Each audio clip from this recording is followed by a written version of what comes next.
स्वागत है दोस्तों आप सबका हमारे पहले एपिसोड में, जहां हम इंडियन माइथोलॉजी के हेल्प से वेल्थ मैनेजमेंट के लेसन्स को समझने की कोशिश करने जा रहे हैं। आज जो कहानी हम आपको बता रहे हैं उसके बारे में आप में से बहुतों को पता होगा, बट क्या आप जानते हैं इस एक कहानी में वेल्थ बिल्डिंग के पूरे प्रोसेस का रहस्य छुपा हुआ है।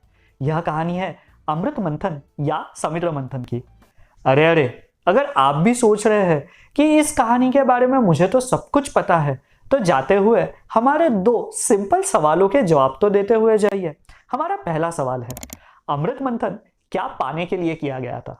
और हमारा दूसरा सवाल है, अमृत मंथन में देवताओं के अपोजिट कौन सी पार्टी मंथन कर रही थी?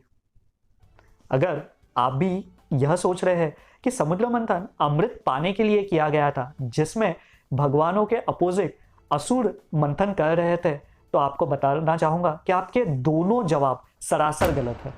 यदि आज के दिन आप भी रोमांच से भरी कुछ बातें जानना चाहते हैं, तो आने वाले 3 मिनट में यह वीडियो अंत तक जरूर देखें। दोस्तों, अमृत मंथन असल में स्वर्ग से दूर गई हुई लक्ष्मी जी को वापस पाने के लिए किया गया था। यह कहानी कोई टग ऑफ वॉर के कंपटीशन की, मतलब रस्साखेसी के मुकाबले की नहीं है, बल्कि देवता और असुरों के कोऑपरेशन की अनोखी दास्तां है। यह कहानी कुछ इस प्रकार है। एक बार दुर्वासा ऋषि का अपमान होने पे वो इंद्र को शाप देते हैं कि स्वर्ग में अवेलेबल सारा धन धान्य, ऐश्वर्य, वैभव गायब हो जाएगा, और तभी ही वहां से लक्ष्मी जी चली जाती है। इस समय ब्रह्मा जी इंद्र को विष्णु भगवान की एडवाइस लेने के लिए भेजते हैं। तब विष्णु भगवान इंद्र को 2 उपदेश देते हैं, जिसमें पहला उपदेश है कि इंद्र को लक्ष्मी जी को पाने के लिए मंथन करना होगा, ना कि कोई वॉर। और दूसरा उपदेश है, इंद्र को भगवानों के साथ ही असुरों को भी मदद लेनी होगी यह मंथन करने के लिए।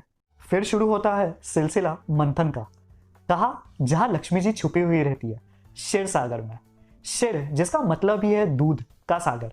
दोस्तों, जैसे दूध में चर्निंग करने के बाद उसमें से छाछ, घी, मक्खन, मलाई आदि चीजें निकलती है, वैसे ही क्षीर सागर में भी मंथन करने के बाद टोटल 14 रत्न निकले हुए थे।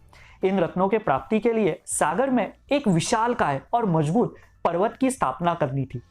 क्योंकि यह पर्वत समुद्र की गहराई में डूब ना जाए, इसीलिए विष्णु जी ने कछुआ अवतार, जिसको हम कुरुम अवतार के रूप में भी जानते हैं, वह लिया था, जहां यह पर्वत उनकी बैक पे रखा गया था। और मंथन के लिए जो जरूरी थी रस्सी, उसके जगह नाग का इस्तेमाल किया गया था। यहां गौर करने वाली बात ऐसी है कि नाग का सर हमेशा असुरों पे ही मंडराता हुआ रहता है। इसके आगे की कहानी तो आप सबको मुंह जुबानी होगी, बट अभी तक बताई हुई बातों में वेल्थ बिल्डिंग की प्रोसेस का पूरा सीक्रेट छुपा हुआ था। आइए हम मिलके इस कहानी को डिकोड करते हैं। कहानी में बताए गए हुए देवता और असुर मानी वेल्थ बिल्डिंग के रिटर्न्स और रिस्क है, जहां एक सफल इन्वेस्टर्स उनमें कंपटीशन नहीं, बल्कि मंथन की तरह ही एक प्रॉपर बैलेंस ढूंढता है। वो यह जानता है कि कोई भी इन्वेस्टमेंट तब तक सफल नहीं होगी जब तक उसमें रिस्क और रिटर्न का एक सही तालमेल ना बैठाया जाए, जो तभी प्राप्त होगा जब आप एक हिस्से को ढील देना और दूसरे हिस्से को कसके पकड़ना जानते हो। विशालकाय पर्वत यहाँ यह दर्शाता है कि इन्वेस्टर्स को कोई भी इन्वेस्टमेंट सक्सेसफुल कराने के लिए अथक परिश्रम करने पड़ते हैं, जहां उनके लॉजिक्स और एग्जीक्यूशन किसी भी पर्वत की तरह मजबूत होने चाहिए।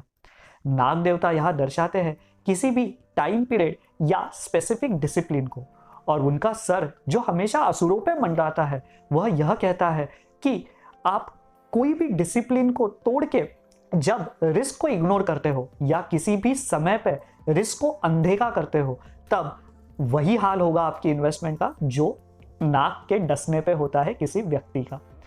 लास्ट और सबसे इंपॉर्टेंट है इसमें विष्णु जी का अवतार, जो है कछुआ या टॉर्टॉइज अवतार। कछुआ अपने इंद्रियों पे पूरा कंट्रोल रखता है उसको सिकुड़ने या फैलाने में।